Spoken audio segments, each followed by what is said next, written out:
course, always going to be up. And then, of course, the integrated cable.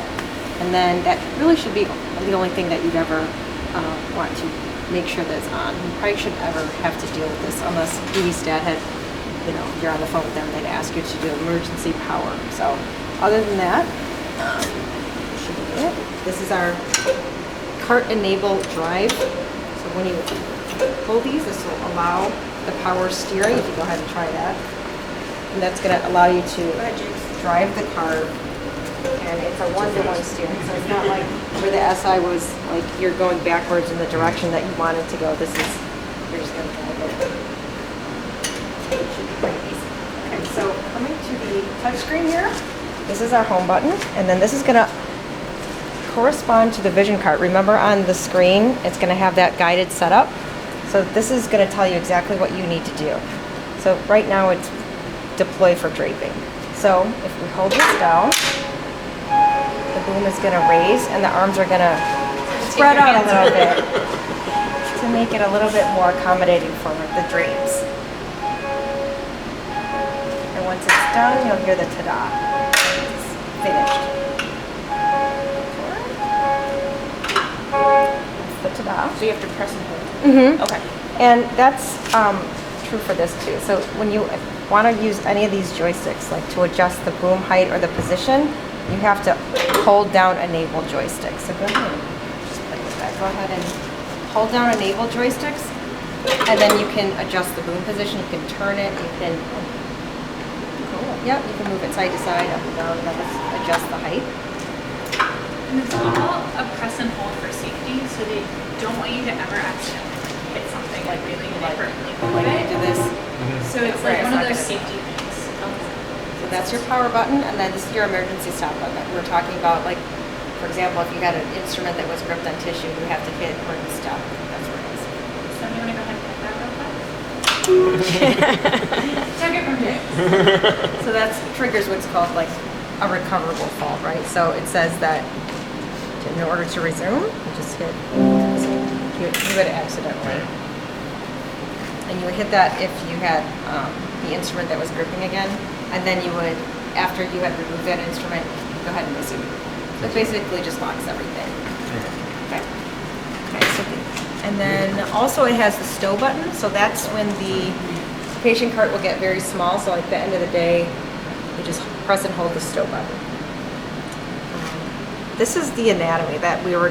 This is the menu. So if you, let's say, hit pelvic, and this is the orientation that you're going to be driving in from. So right now we're on the patient's right. And hopefully you will always be on the patient. Right. So if That's this the is where you're going to keep the patient cart, it's always going to be on the patient's right. You guys also have a little cheat sheet here that Jeff Oh. made for you. Look at that. So when you're trying to decide what anatomy to pick, he put what corresponds with each procedure that you guys do here. Cool. So if you're ever confused, Jeff made you a left. So you said at the beginning of this little portion here that you're trying to get everybody to do patient right, you know, have the cart on this side without having to move it over Correct. there. And it makes perfect sense, I mean, it's just the way everything articulates. But some surgeons are pretty adamant about having that thing over there. We're gonna work on that. Okay. The great thing about the XI is that it is on a cable line, so that's like the biggest benefit. And when you're looking at turnover times, it's something that can save you 3 to 5 minutes just by not having to uncable it, drive it all the way around the room, and then recable it. So Okay, and then this is our settings tab. Right now we're on the voice feedback. So when we're going through the guided setup, it's going to tell you exactly what to do. If you wanted to have less of those steps verbalized, you can hit the reduced, and you can also adjust the volume here. So just leave it on all. And then also the second tab here is the system height limit. And we did that today in our troubleshooting. Yeah. So basically it's gonna put a limit on how high the boom will go. So this would be important if you have really low ceilings or like overhead obstructions. It's not a huge deal here, so we left that off. So we don't. What is the maximum height that the boom will go up? that's a really great question. I could look it up. I don't know off the top of my head. Let me see. Pretty high. Just in case we get that, you know, extra special patient. I mean, what we that's could do- Really rotund. Even just creating that. You can enable the joysticks and see. So we should do the We chick have the tape. limit off, so this is just gonna go as high as it possibly can go. That's it? Yeah, Kind of size it goes. Okay, that's good clearance. right.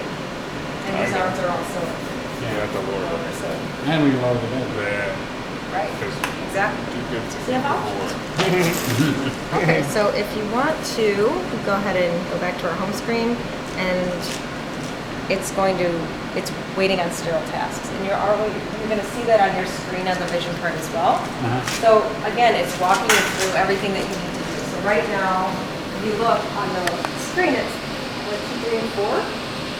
They're yellow, and also the column, meaning they're waiting for drapes. So once we drape the arms and the columns, those will go blue, and then they'll disappear and move on to the next step.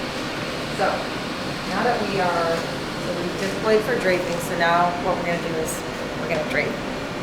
Let me just lower this down, just because You've exceeded it'd be a lot, maximum. yeah. It'd be a lot easier to drape when it's at a certain height. Okay, let's go through the patient. I have one